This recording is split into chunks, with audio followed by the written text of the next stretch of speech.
My name is Ben Swachinemere and I am thrilled to have you here. Hit the like button, subscribe and follow us on social media if you're not already to be notified of future updates. Welcome to the rise of Nigerian literature. I advise that you also look at Introduction to Nigerian Literature 1 as they go hand in hand. Nigerian writers who were exposed to English language in the colonial era wrote both in English and vernacular, and those early works had oral narrative power in them.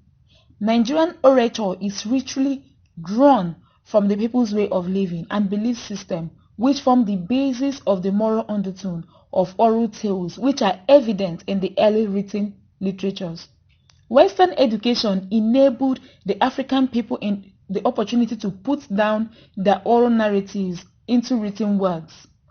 Nigerian oral literature is not only a form of entertainment, but a medium for commenting on contemporary social and political events.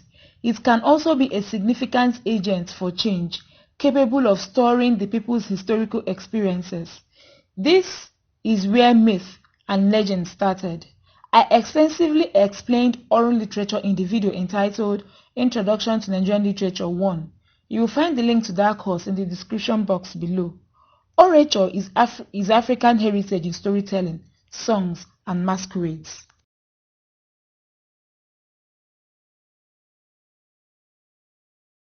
A pamphlet is an unbound booklet, also called a leaflet, usually a few pages between 5 and 48, that are folded in half and stapled at the crease to make a simple book.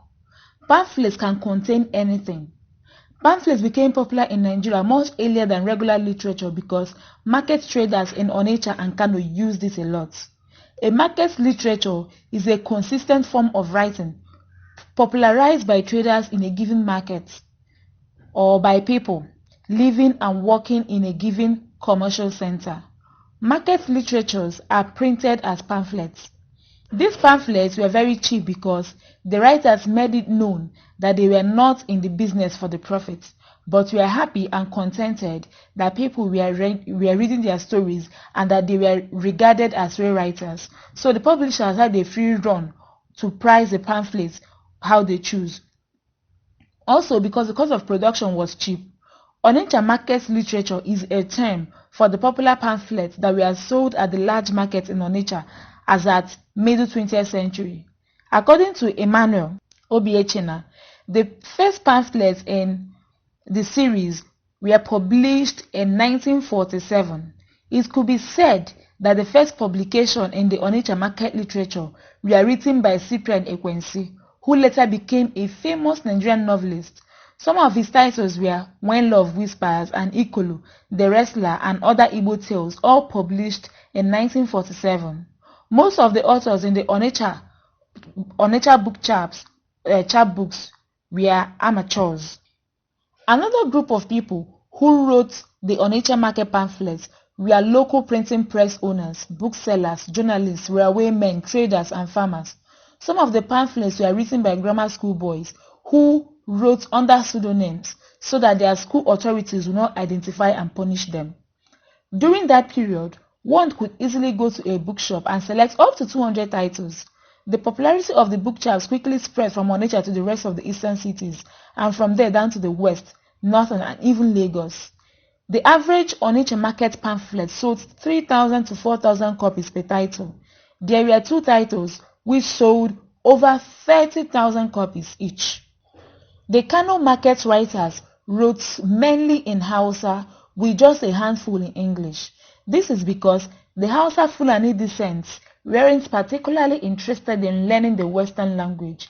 The need to enlighten them gave rise to medium of mass communication like town criers and drama series, which speedily became famous.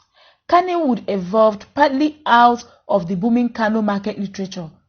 KML, that is Kano market literature, made its writers very famous, and this fame encouraged youths to start converting the contents of their book into films, which started small, then grew so large that it made a lot of money.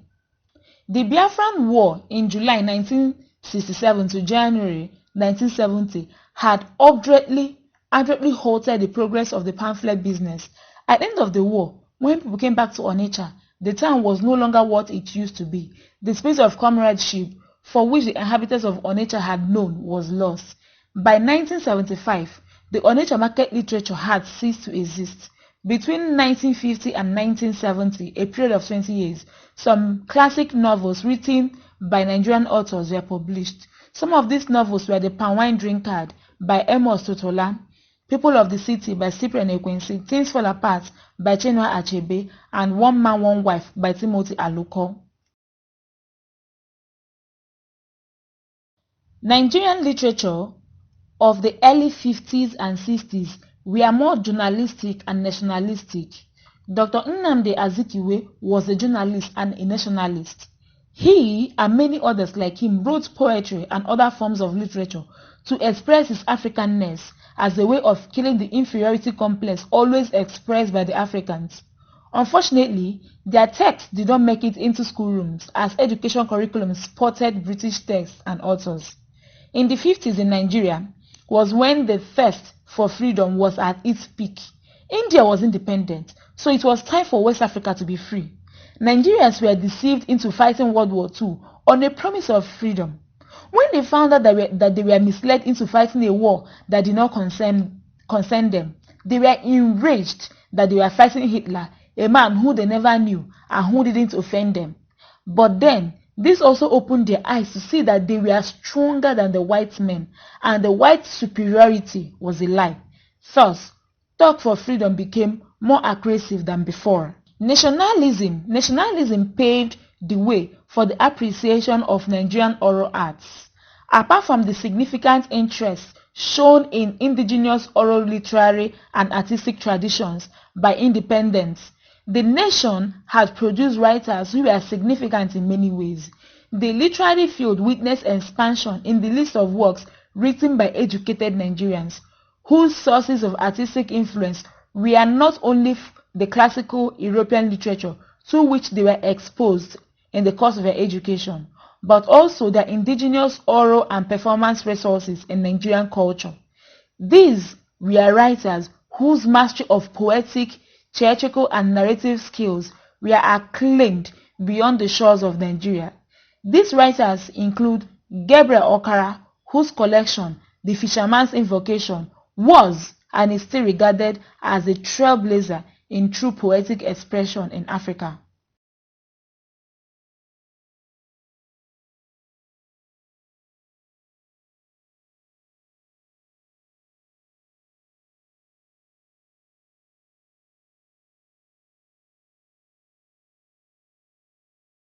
The Horn is a poetry magazine in the Department of English in 1957, was a major development in campus journal. Martin Barnham, a young lecturer in the department who was also a fresh graduate of Leeds, suggested the creation of the magazine to John Pepper Clark, who later started and first edited The Horn in January 1957. In September the same year, in Ibadan, another more ambitious journal called The Black Orpheus, a brainchild of Ulibia, started. It was committed to promoting cultural activity in the entire black world. In 1960, Mbari Writers and Artists Club, an organization that soon charted a direction for African arts and letters, was founded. Some of its founders were Chinua Achebe, Igbo, Francis Ademola, Ghanaian, Mabel Agi, Now Segun, Bini, Ulibie, German-born British, John Pepper Clark, Ejo, Mesa Cook, African-American, and the late Chief D.O. Fagunwa, a well-known Yoruba writer, and other notable people. Mbari is an Igbo name, suggested by Chinua Achebe, meaning house built for and dedicated to Allah, the earth goddess. It denoted any act of creation in which the light of the gods is reflected in the work of man.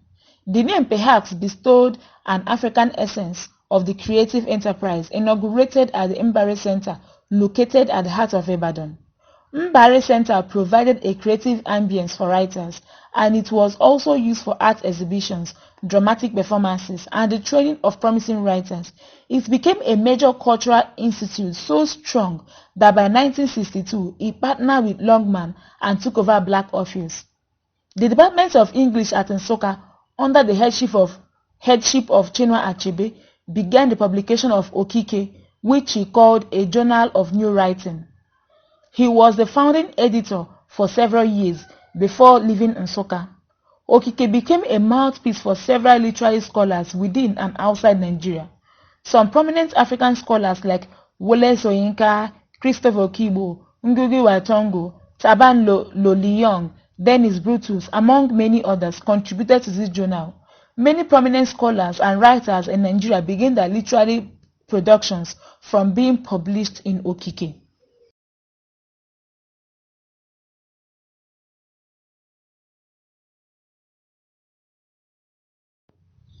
I also explained this in Introduction to Nigerian Literature 1.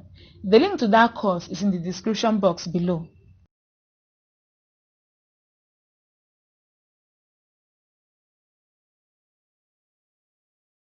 Many anti-colonial literatures in Nigeria focus on the effects of colonialism on the social lives of Nigerians.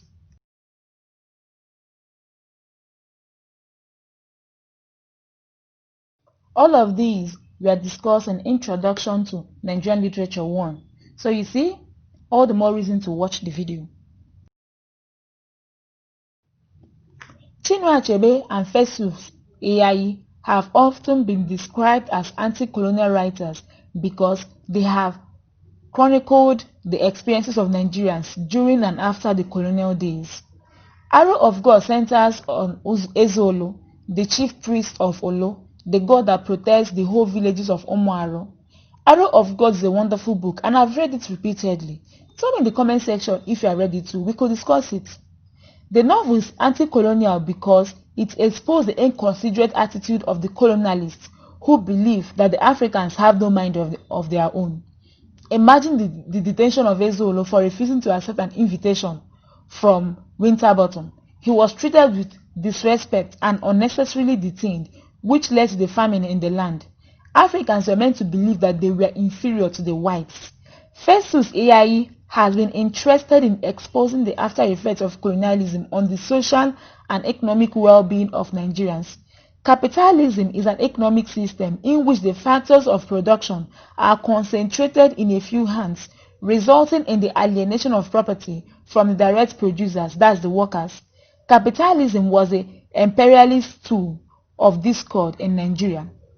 Violence is a book every Nigerian must read indeed.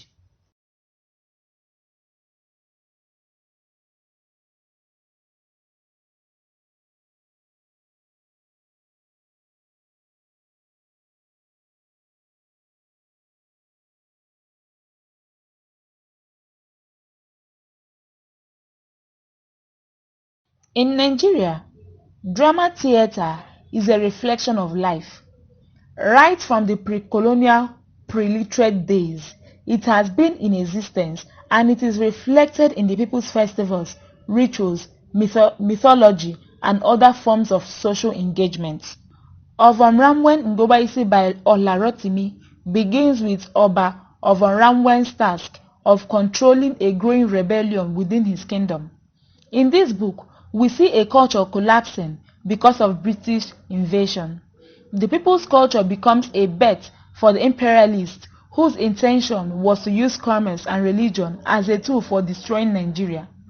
Midnight Hotel is a work of satire which contains corruption and decadent political culture. It questions the credibility of Nigerian lawmakers and touches on political intolerance and religious charlatans in the society. He criticizes immorality, hypocrisy, and flirtatious tendency of highly placed persons especially. On the whole, these works explore situations and incidents that reveal Nigeria at the grip of colonial mentality.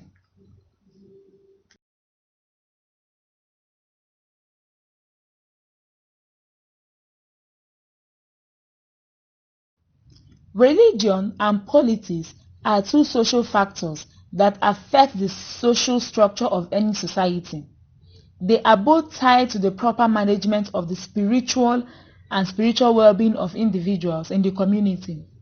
Religion is a fantastic reflection in men's minds of those external forces which control their daily life. Most Nigerian literatures have elements of religion and politics in them. That is easy to understand as Africans before colonization had strong religious and political structures which made even colonialism difficult at the early stage.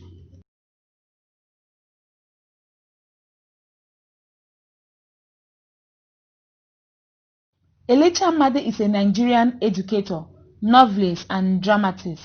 His stories often deal with people who try to change their course of life but fail in it. Amadi's early novels, like Chinua Achebe's, are set in his traditional African world, but they deal with timeless societies which are not poisoned by the effects of colonialism, rationalism, or modern change. Amadi's first novel, The Concubine, was published in 1966, that's 6 years after Nigerian independence, and I tell you this with utmost sincerity. That book is golden. The first half of the book pays particular attention to the religious institutions of Amakachi village. What makes Ojaide's poetry appealing is not only its technical qualities, but its cultural integrity. In Ojaide's works, political concerns abound, but they are handled with the devotion and care of a seasoned craftsman. Olarotimi's Her Husband Has Gone Mad Again is a satire. It is a comic or mild satire because the events characterize the actions of some of the characters in the play which make us laugh.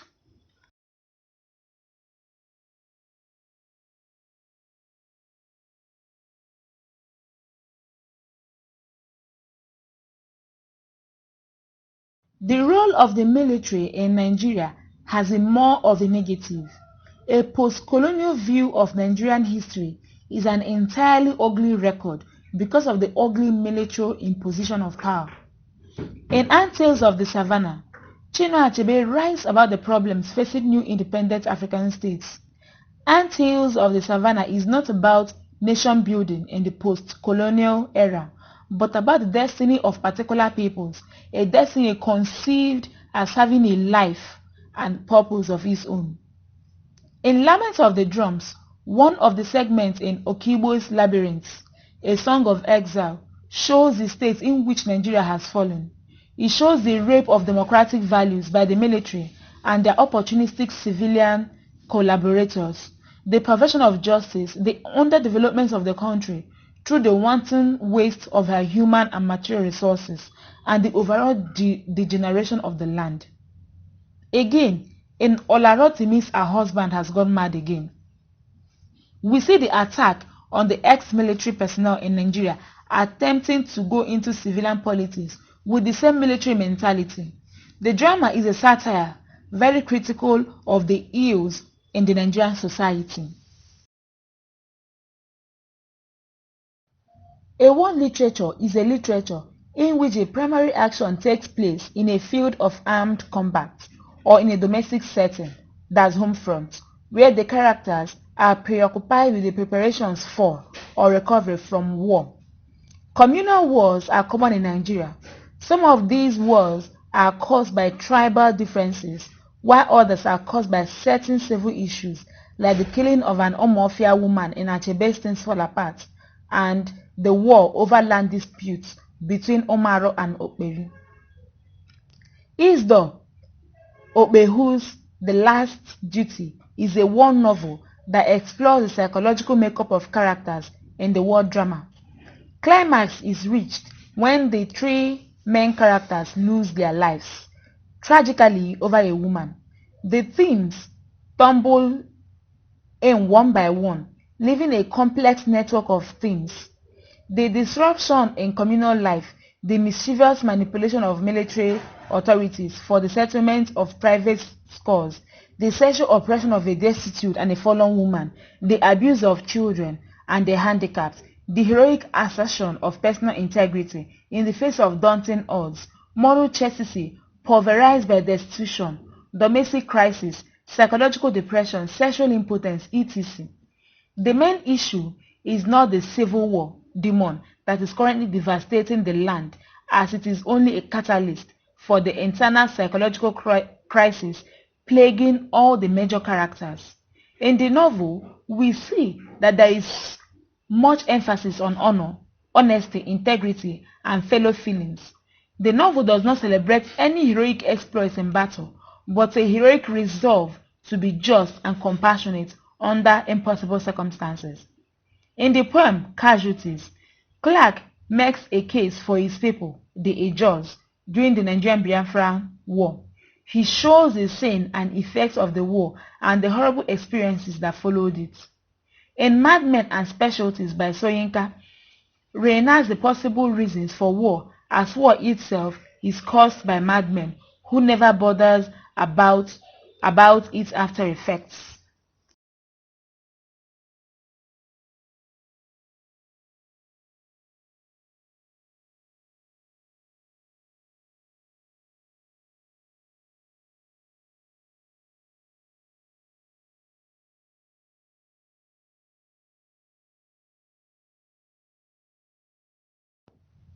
I want you to understand that English is our main communication language because Nigeria has over 500 languages and there is no way everyone will understand everyone without a central language binding us. By local color, we mean the use of Nigerian expressions that capture Nigerian culture and environment, although expressed in English language.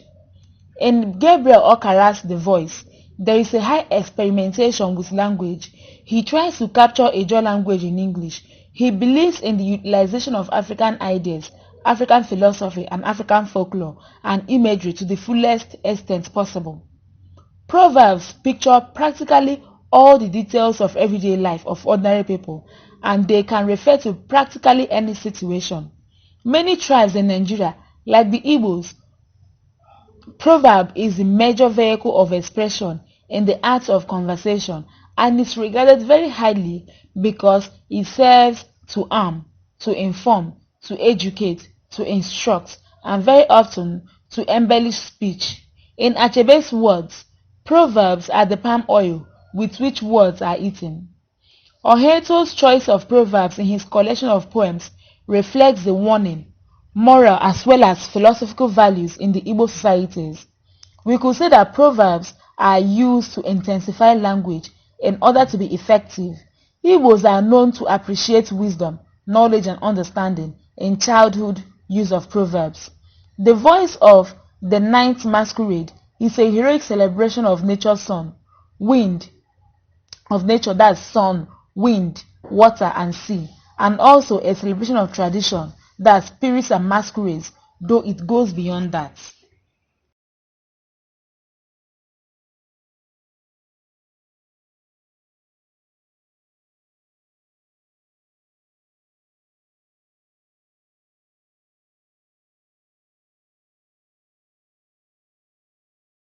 Nigerian pidgin, or you can say special English writers, have established a viable literary tradition and in their achievement by bridging the gap between oral communication and the written medium.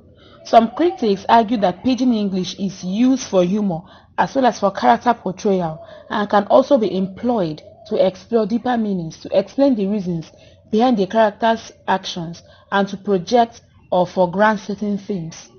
Pidgin was used creatively in the novels of Achebe, Cyprian Ekwense, and Adora Lily Olase in the plays of Soyinka and Olarotimi and many others, though it is in poetry that it is most effectively used.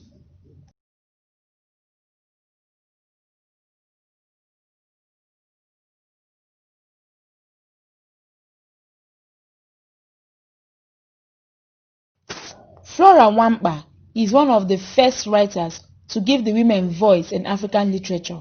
Her novel set at provocative gender issues in Africa. Unlike Buchi Emecheta, who criticizes the society's belief that a woman is worth anything if she becomes a mother. The joys of motherhood is a mirror image of today's society in Africa and in many parts of the world. It speaks of the struggles and conflicts of women and the gender roles imposed upon them. He speaks of women's struggles to gain independence from their subservient roles as wives and to gain a voice of their own. Acholonu belongs to the second generation of modern Nigerian poets who wanted to give poetry back to the masses, that is, to make poetry the voice of the masses, and to use their art to correct the evils and corruption that swept the nation after the Nigerian Civil War. Catherine Acholonu in The Spring's Last Drop demonstrates in their poetry a consciousness of the spiritual as a tool for creative empowerment, making spirituality both subject matter and source of diction so as to be relevant in their societies. Zulu Sofala believes that black women, in publicly reclaiming what has always belonged to them in terms of creative empowerment, present evidence that there exist relationships among creativity, religion, community, and gender. Even though there were existing forms of patriarchy, colonialism, heightened male superiority, and did not leave room for other forms of governance, while the African traditional system in concept and actualization had room for many or more. Like I have repeatedly said, African literature started with African orature, African beliefs, and African values. Ben Okri exploits the power of the supernatural to give his novel a proper leaning towards the Nigerian cultural situation. This style of writing, often termed magical realism, runs through his novels. A much younger writer, Helen Oyeyemi, 18 years at the completion of his debut novel, The Icarus Girl, exploited the Yoruba mystical belief on the bond of twins, which has been neglected in modern times due to deliberate attempts at avoiding those traditional values in modern literature. As a Pan-Africanist, Chinweizu uses the traditional beliefs of his people in the creation of poetry of Afrocentric values. Ben Okiri is known as one of Africa's greatest writers. His work, The Famished Road, is about an Abiku child named Azaro. Shortly after birth, it became clear that Azaro was a spirit child. I advise you to read all of the books I am mentioning. There is no way I can summarize all of them.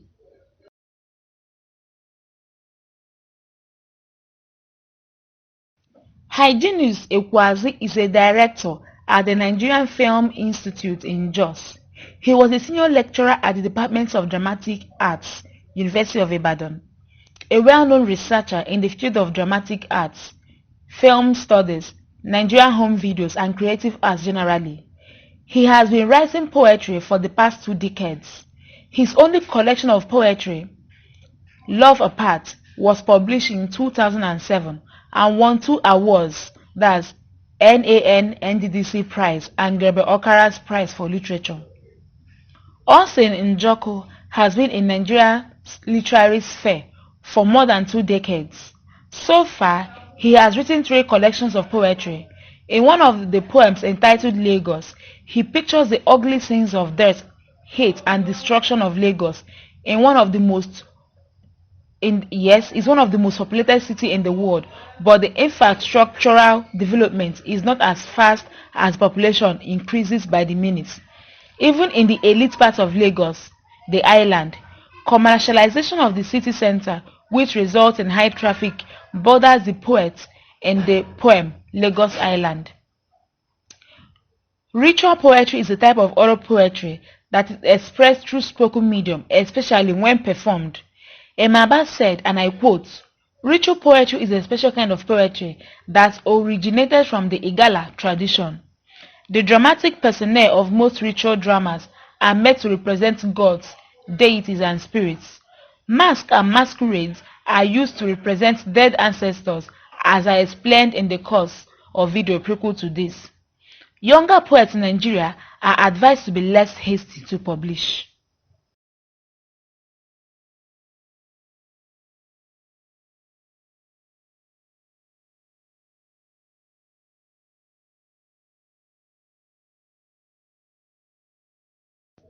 These new writers of novel in Nigeria reveal in their works the traumas of the present age, that's starvation, torture, oil spillage, environmental pollution, AIDS, murder, cultural wars, religious and political problems. Their novels enter the heart by sneak attack. They write to critique and correct the horrible images of Nigeria or Africa. Adichie takes a historical stance in the exposition of the travails of military oddities in the novel Purple Hibiscus. Waiting for an Angel is set in the 90s Nigeria, when the police was in such a state of sadistic violence with human rights abuses so staggering that the country was expelled from the Commonwealth of Nations, and virtually every other country had sanctions against it. As the author says in the afterword of the novel, there was nothing to believe in. The only mission the military rulers had was systematically to loot the national treasury. Their only morality was a vicious survivalistic agenda in which any hint of disloyalty was ruthlessly crushed. Habila's novel is a powerful defense of the freedom of the press and a celebration of the lives of those courageous writers who have refused to be silenced even when faced with death. Ken Agari claimed that he was inspired by Saro-Wiwa's book entitled A Month and a Day in writing the novel.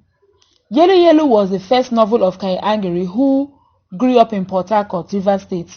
Ken was in the United States of America for a while before relocating to Lagos.